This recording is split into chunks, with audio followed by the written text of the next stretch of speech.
en la Ciudad de México los sábados en la mañana es muy difícil que la gente asista a algún evento como estos, pero aquí qué bueno que ustedes se animaron a acompañarnos, y la asistencia, por lo menos en lo que a mí respecta, pues es mayor de la que yo esperaba, porque en este tipo de eventos siempre más bien lo que llega es poca gente, y sobre todo cuando se habla de cuestiones históricas, pues a muchos no les interesa porque piensan que la cuestión histórica es algo que nada más se quedó en el pasado y no que sigue teniendo repercusiones. Los que estamos aquí somos producto de distintas historias, ¿no es cierto? No nacemos ni nos desarrollamos en un vacío histórico, cultural, sino estamos aquí porque otros en determinado momento hicieron algo, ¿verdad? Y yo les quiero contar la historia de Manuel Aguas, que yo creo que la mejor manera de contar la historia de Manuel Aguas sería como que escribiendo un corrido, ¿no?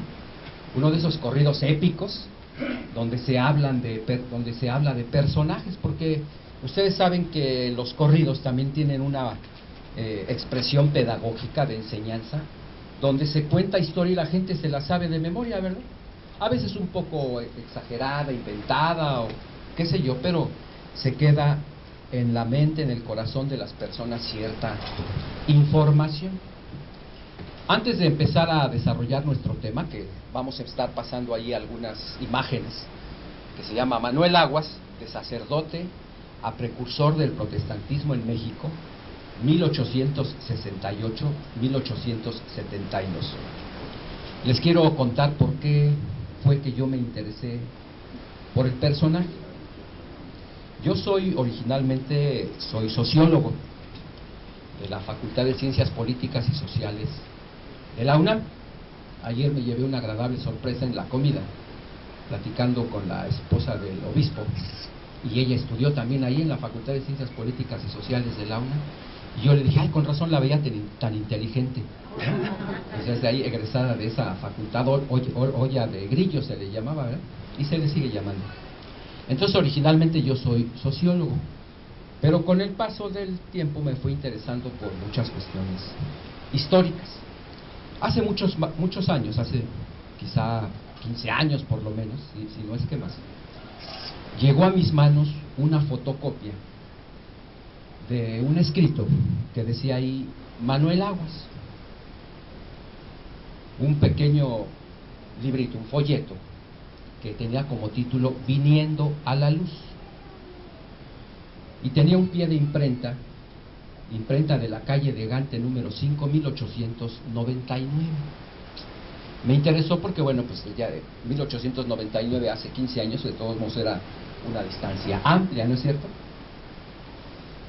Y al empezar a leer, me sorprendió mucho porque al paso de las hojas, de las páginas, era el testimonio escrito de un personaje que decía de sí mismo varias cosas, entre otras cuestiones que había sido sacerdote católico romano de la orden de los dominicos, y donde con muchas citas bíblicas justificaba por qué había salido de lo que él llamaba el romanismo a la verdadera iglesia.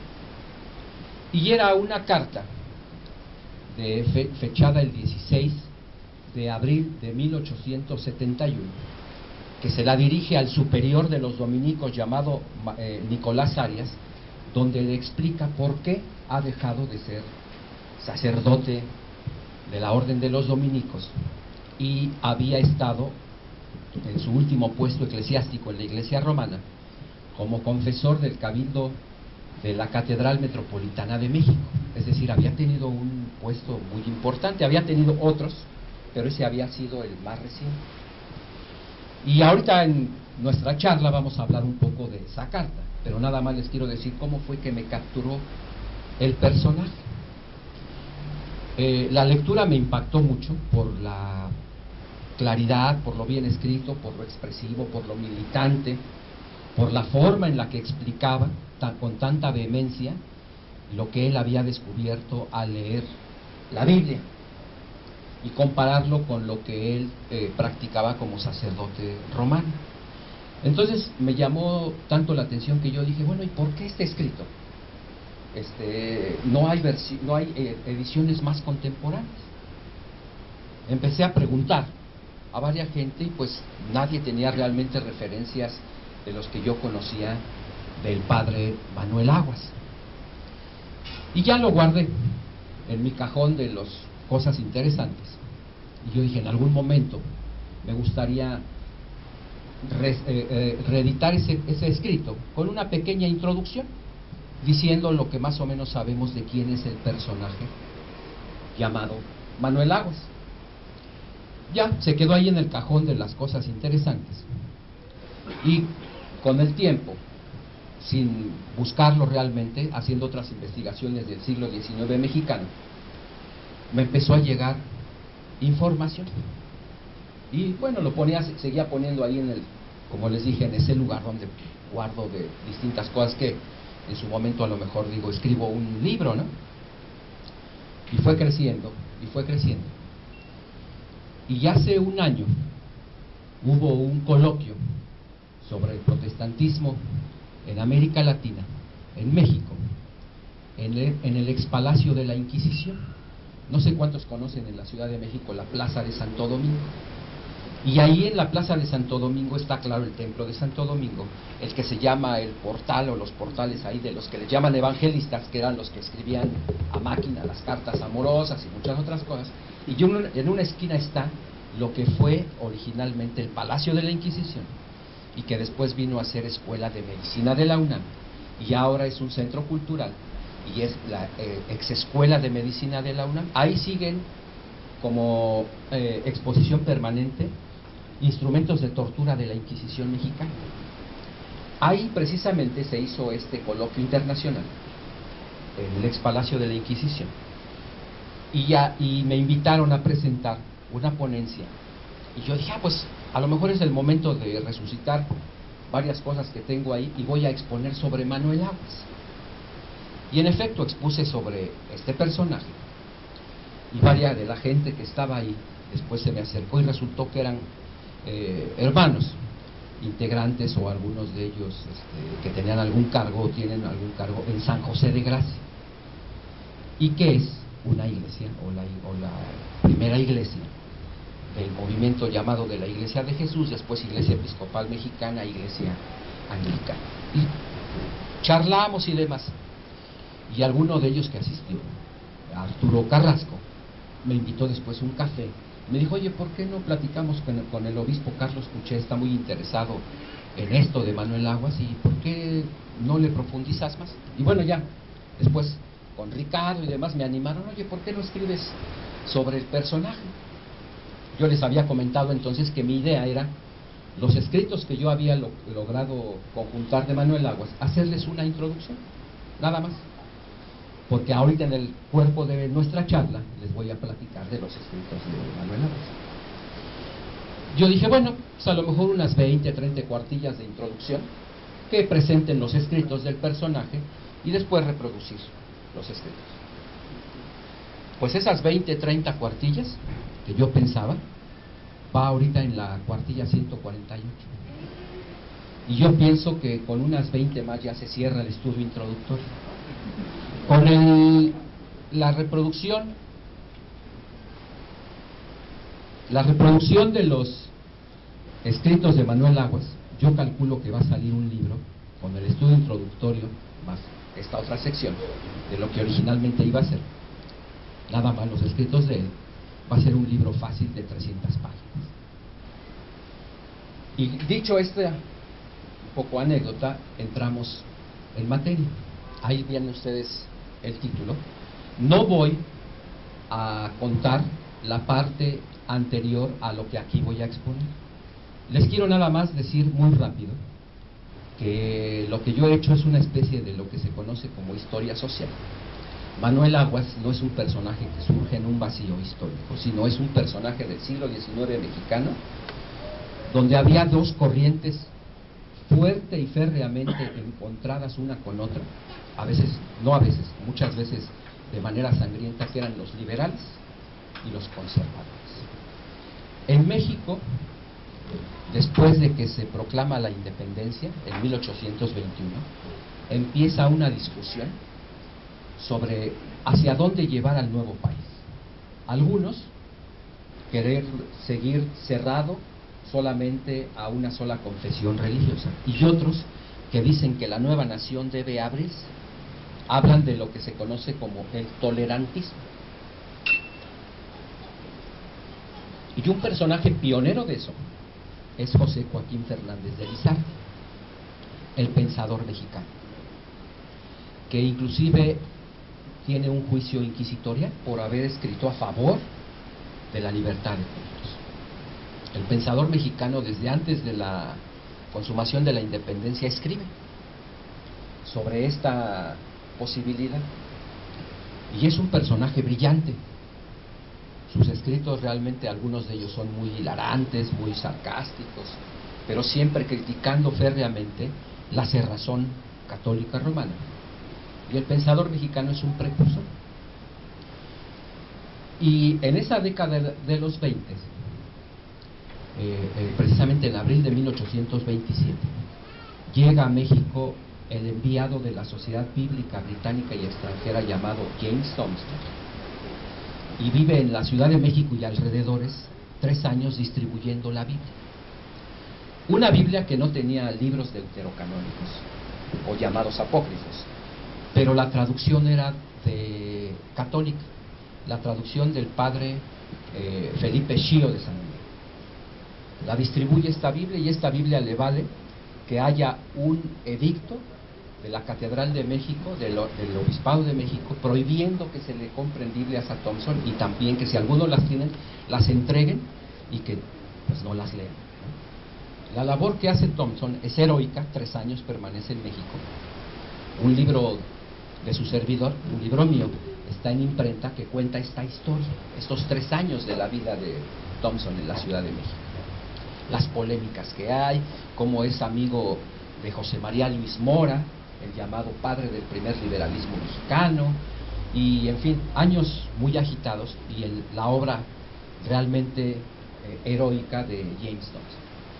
Después, otros personajes siguen ahondando sobre que México debe abrirse a la libertad de cultos, entre ellos Vicente Rocafuerte en un libro sobre la tolerancia en México en 1831, y así se va creciendo la bola de nieve, ¿no?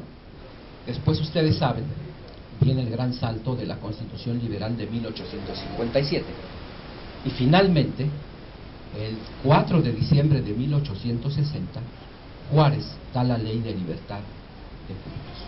4 de diciembre de 1860.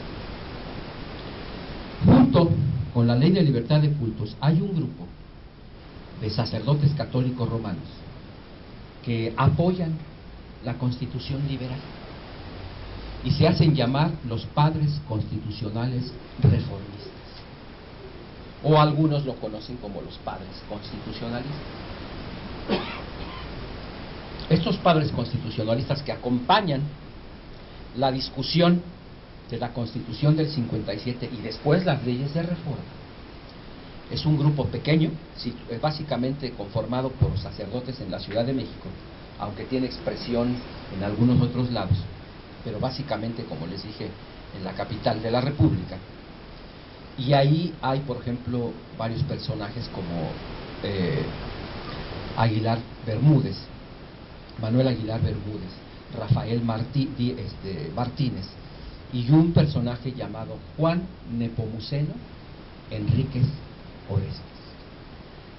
Este último personaje, que era más bien conocido por su segundo apellido, Orestes, escribe en diarios de la época, 1861 y sobre todo 1862, muchos artículos defendiendo el movimiento de los padres constitucionales reformistas y criticando a los sacerdotes fariseos al servicio de Roma, y conforman un movimiento que se hace llamar Iglesia Católica Apostólica Mexicana, ¿no? Ya no romana.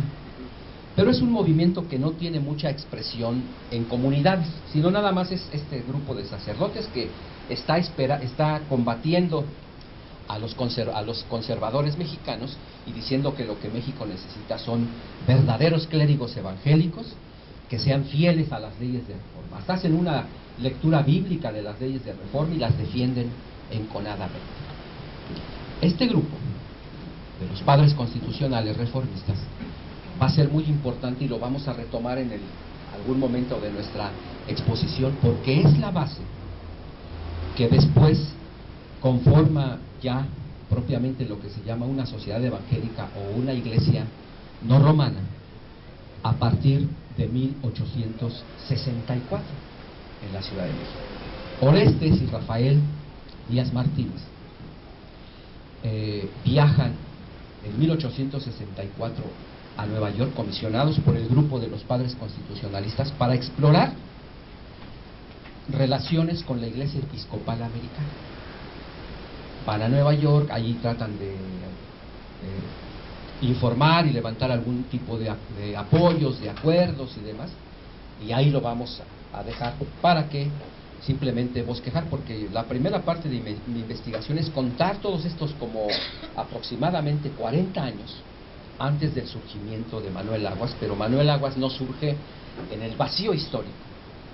Hay un México que va discutiendo la posibilidad de que México se abra a otras confesiones, y después, cuando esta presencia física se da, es porque ya está, vamos a decirlo así, abonado el terreno, ¿no?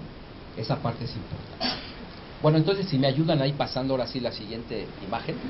Este es el grabado más conocido del personaje. Ustedes quizá lo han visto en distintos lugares. Este personaje es Manuel Aguas. Los datos que tenemos nos dicen que Manuel Aguas nace de padre español y madre mexicana en Mapimí, Durango, en 1830. Son la mayor parte de las fuentes dicen que en 1830. Pero yo encontré por ahí una mención en los distintos papeles. Alguien dice que no, que es en 1826. Entonces yo en mi investigación consigno ese otro dato que nada más da, por lo menos lo que yo sé, una fuente, la mayoría, sino prácticamente todas las demás dicen que 1830. Después, en su adolescencia, se van a vivir a la Ciudad de México y estudia él allá en México, la Escuela Nacional Preparatoria y después medicina. Él era médico de profesión y entra también entonces a la orden de los dominicos. Esa es la parte que les digo que conocemos de algunos datos ahí. Él también dirige varios colegios en la Ciudad de México, es el capellán en algunos casos y en otros es el director, por ejemplo, del Colegio Guadalupano. Está enclaustrado y después, como otros frailes y monjas, tiene que ser exclaustrado cuando se da la ley de exclaustración, precisamente por las leyes de reforma. Este grabado procede de 1874. Es de esta carta que es publicada en Nueva York. Es este mismo grabado. Él escribe en octubre de 1874 una carta a las oficinas de la Iglesia Episcopal en inglés, contando su conversión, contando cómo está la Iglesia de Jesús, cuáles son las necesidades que hay y varias información que da en este documento. Este documento yo lo encontré en una biblioteca, no en México, sino en un fondo que tienen de documentos del siglo XIX en la biblioteca de Harvard. Muchos de estos documentos no están en México, están en otros archivos. Y de ahí viene el grabado este. Vamos a ver al final una foto, la única foto que yo he podido encontrar de Manuel Aguas. Ya en la época, la fotografía en México estaba, si no desarrollada, ya había fotografías. Por ejemplo, de Juárez y de otros personajes hay relativamente varias fotografías, pero de Aguas yo estaba muy frustrado porque no encontraba una sola imagen de él. Y finalmente, de manera providencial, en algunas cuestiones sin buscar, que me topo con una imagen de Aguas una fotografía que les voy a mostrar. Bueno, entonces ahora sí, si me ayudan con la siguiente imagen. Estos son 3 epígrafes que van a ir en la página después de la dedicatoria del libro, 3 frases, que son 3 interpretaciones de quién es Manuel Aguas. Esta dice: ningún sacerdote católico de honradez y criterio puede pasar de buena fe ni por convicción al protestantismo. Será, si quiere, un filósofo, un incrédulo, pero no un protestante. Juan N. Enríquez Orestes. Los que me van siguiendo, ustedes ya dijimos quién era Juan Nepomuceno Enríquez Orestes. Había sido el principal ideólogo del movimiento de los padres constitucionales, reformistas. Va a resurgir muchas veces el personaje, pero esta frase la escribe en junio de 1871. Más adelante vamos a decir en qué circunstancias. Él, que escribió fieramente contra el catolicismo mexicano, que inclusive le vale una respuesta muy amplia del principal teólogo romano, católico romano mexicano, Javier Aguilar de Bustamante, en 1862. Javier Aguilar de Bustamante escribe un libro para combatir al hereje de Orestes. Y después, en 1871, es decir, 10 años después, vamos a encontrar a Orestes de regreso al seno de la Iglesia romana. Entonces, el que era uno de los precursores de la Iglesia Católica Apostólica Mexicana, en una década se reconcilia con la Iglesia Católica Romana y se convierte en feroz crítico de nuestro personaje Manuel Aguas. La que sigue, por favor. Esta es de la historia de la Iglesia Mexicana de Mariano Cuevas, donde dice: a Manuel Aguas se le puso negra la lengua después de predicar un sermón contra la Inmaculada Concepción de la Virgen. Fue una leyenda que se decía que Manuel Aguas se le había puesto negra la lengua. Y Mariano Cuevas es un autor que él dice que cuando era niño escuchó esta anécdota, es decir, ya muchos años después. Pero yo ya en mis investigaciones encontré que en efecto, en vida de Manuel Aguas, en los periódicos de la época que criticaban, decían esta frase. Es decir, en mismo 1871 decían: a Manuel Aguas se le puso negra la lengua. Esto tiene que ver con la muerte que él tiene. Vamos a ver por qué. Por la enfermedad que él tiene. Algunos dicen que sí, que en efecto murió con la lengua de fuera y que se le había puesto negra la lengua, y que era por esto, ¿no? Por andar predicando contra la Inmaculada Concepción y la Virgen y demás. La que sigue, por favor. De un historiador alemán, Hans-Jürgen Prien, Manuel Aguas, el Lutero de México. Son 3 hermenéuticas, 3 interpretaciones ante las que uno se ve. ¿Quién era este personaje? ¿Era una de esas imágenes? ¿Era todas a la vez? ¿Quién era Manuel Aguas? Platicábamos ayer que en esto de la investigación yo leí una frase de un politólogo mexicano, Lorenzo Meyer, que me gustó porque tiene razón. Dice: todo mundo tiene derecho a sus interpretaciones. A lo que no todo mundo tiene derecho es a sus propios hechos. ¿Sí? ¿Verdad? O sea, las cosas que pasaron, yo no puedo inventarlas. Puedo quizá tener una interpretación sobre eso. Pero los hechos, si yo soy un poco cuidadoso, puedo, y los estudio, ¿qué me dicen? Necesariamente una interpretación está más cercana a los hechos. De estas 3 que vimos, ¿cuál es la que se acerca más a quién fue Manuel Aguas? Ahora sí, si nos pasan la siguiente. Bueno, Manuel Aguas, como dije, él escribe en su carta al superior dominico Nicolás Arias, cuando le preguntan: oiga, se rumora que usted ya es protestante. ¿Qué me puede comentar al respecto? Lo que sucede es que, yendo un poco más atrás, ustedes vieron que el título de nuestra charla es 1868-1872. ¿Qué pasa en 1868?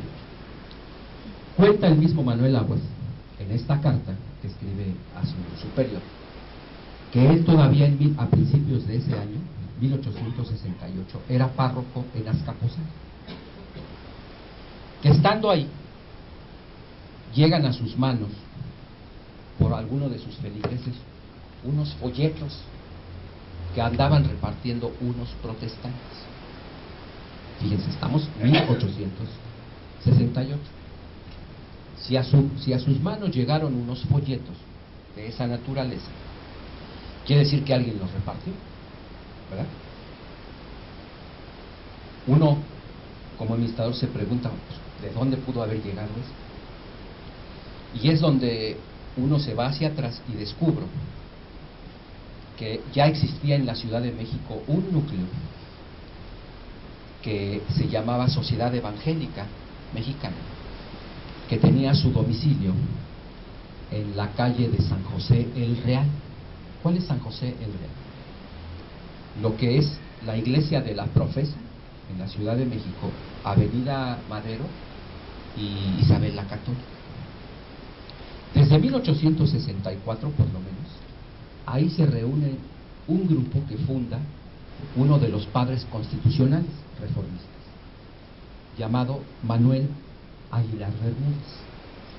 Él y otros, entre ellos el agente o el enviado de la Sociedad Bíblica Británica, John William Butler, tienen ahí reuniones, vamos a decirlo, prácticamente caseras.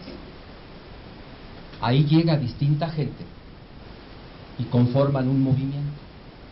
Entre otros, un personaje llamado Sóstenes Juárez.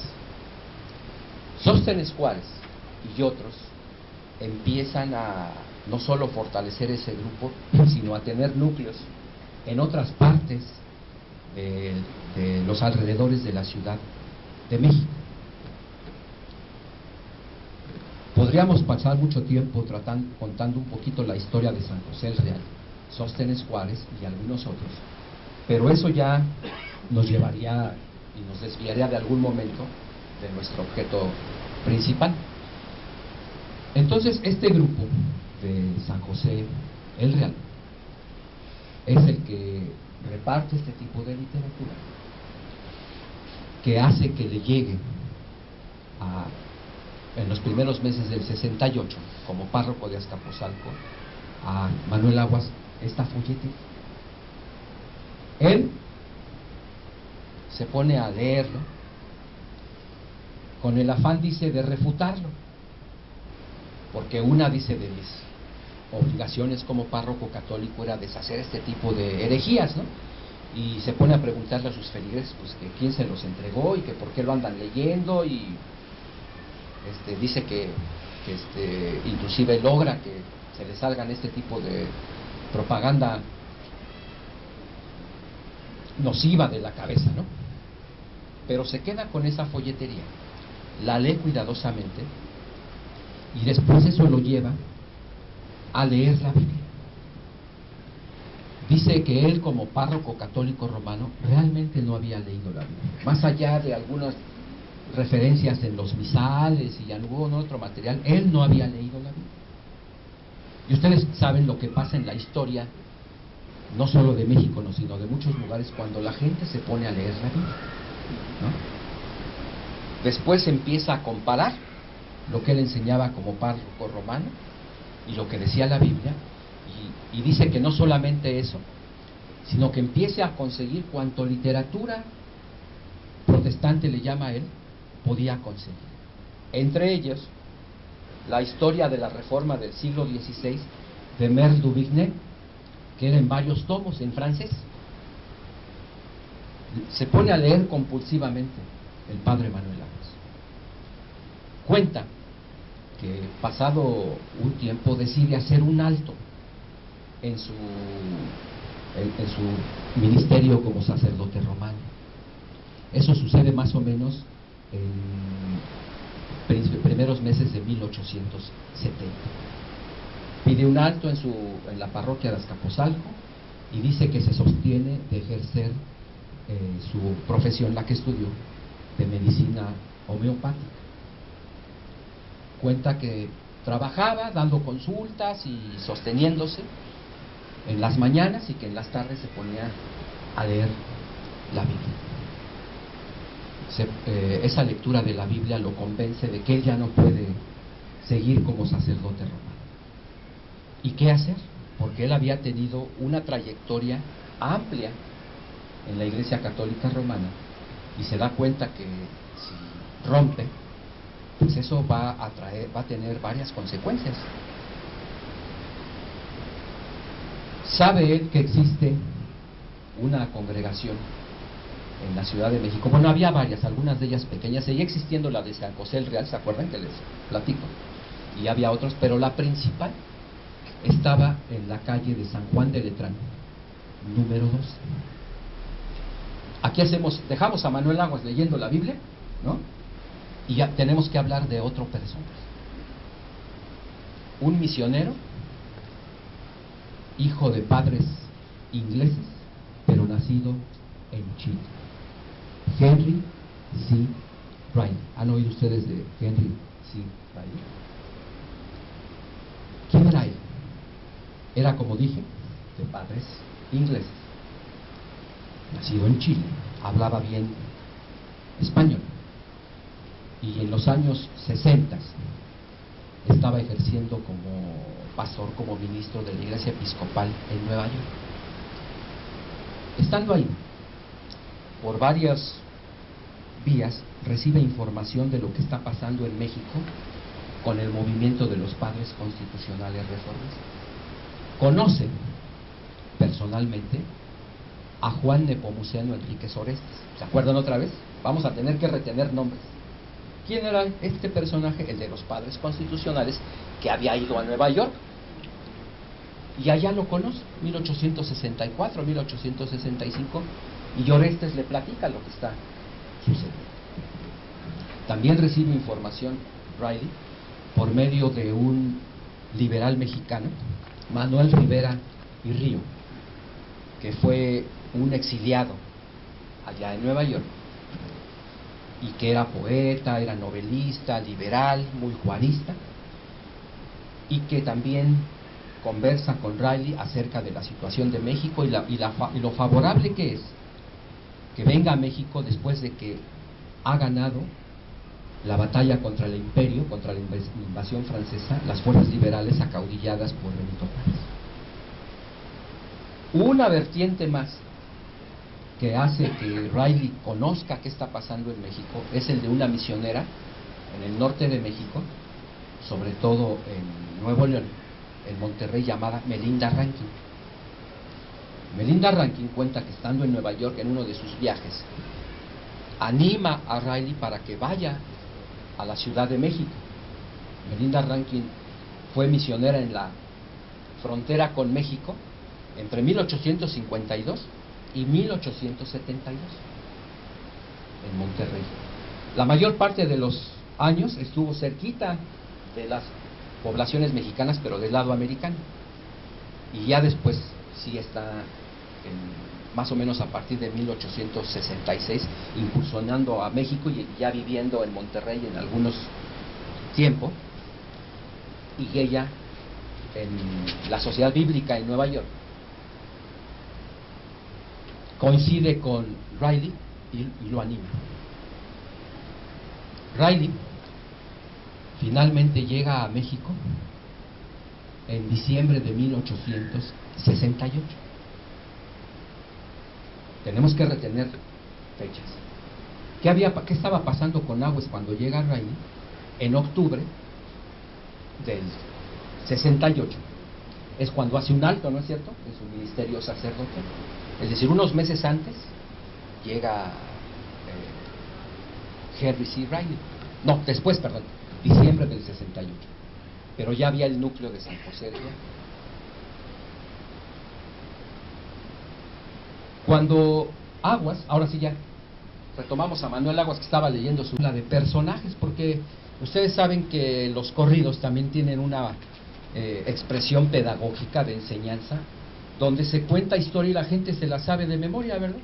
A veces un poco exagerada, inventada o qué sé yo, pero se queda en la mente, en el corazón de las personas cierta información. Antes de empezar a desarrollar nuestro tema, que vamos a estar pasando ahí algunas imágenes, que se llama Manuel Aguas, de sacerdote a precursor del protestantismo en México, 1868-1872. Les quiero contar por qué fue que yo me interesé por el personaje. Yo originalmente soy sociólogo de la Facultad de Ciencias Políticas y Sociales de la UNAM. Ayer me llevé una agradable sorpresa en la comida, platicando con la esposa del obispo, y ella estudió también ahí en la Facultad de Ciencias Políticas y Sociales de la UNAM, y yo le dije, ay, con razón la veía tan inteligente. Pues desde ahí, egresada de esa facultad, olla de grillo se le llamaba, ¿verdad? Y se le sigue llamando. Entonces, originalmente yo soy sociólogo, pero con el paso del tiempo me fui interesando por muchas cuestiones históricas. Hace muchos años, hace quizá 15 años por lo menos, si no es que más, llegó a mis manos una fotocopia de un escrito que decía ahí Manuel Aguas, un pequeño librito, un folleto que tenía como título Viniendo a la Luz, y tenía un pie de imprenta de la calle de Gante número 5, 1899. Me interesó porque, bueno, pues ya de 1899, hace 15 años, de todos modos era una distancia amplia, ¿no es cierto?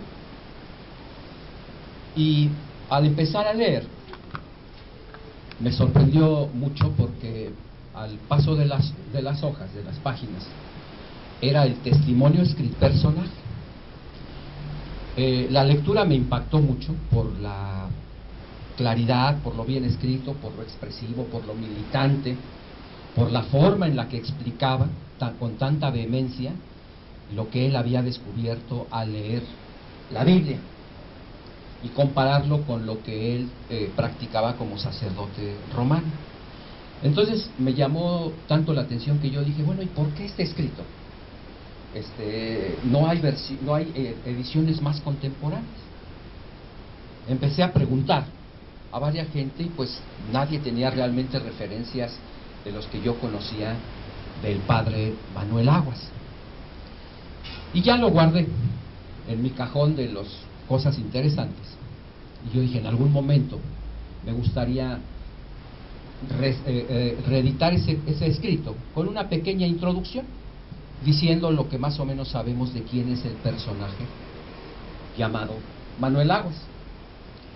Ya se quedó ahí en el cajón de un personaje que decía de sí mismo varias cosas, entre otras cuestiones que había sido sacerdote católico romano de la orden de los dominicos, y donde con muchas citas bíblicas justificaba por qué había salido de lo que él llamaba el romanismo a la verdadera iglesia. Y era una carta fechada el 16 de abril de 1871, que se la dirige al superior de los dominicos llamado Nicolás Arias, donde le explica por qué ha dejado de ser sacerdote de la orden de los dominicos y había estado en su último puesto eclesiástico en la iglesia romana como confesor del cabildo de la Catedral Metropolitana de México. Es decir, había tenido un puesto muy importante, había tenido otros, pero ese había sido el más reciente. Y ahorita en nuestra charla vamos a hablar un poco de esa carta, pero nada más les quiero decir cómo fue que me capturó en la Ciudad de México. Los sábados en la mañana es muy difícil que la gente asista a algún evento como estos, pero aquí qué bueno que ustedes se animaron a acompañarnos, y la asistencia, por lo menos en lo que a mí respecta, pues es mayor de la que yo esperaba, porque en este tipo de eventos siempre más bien lo que llega es poca gente, y sobre todo cuando se habla de cuestiones históricas pues a muchos no les interesa porque piensan que la cuestión histórica es algo que nada más se quedó en el pasado y no que sigue teniendo repercusiones. Los que estamos aquí somos producto de distintas historias, ¿no es cierto? No nacemos ni nos desarrollamos en un vacío histórico, cultural, sino estamos aquí porque otros en determinado momento hicieron algo, ¿verdad? Y yo les quiero contar la historia de Manuel Aguas, que yo creo que la mejor manera de contar la historia de Manuel Aguas sería como que escribiendo un corrido, ¿no? Uno de esos corridos épicos donde se hablan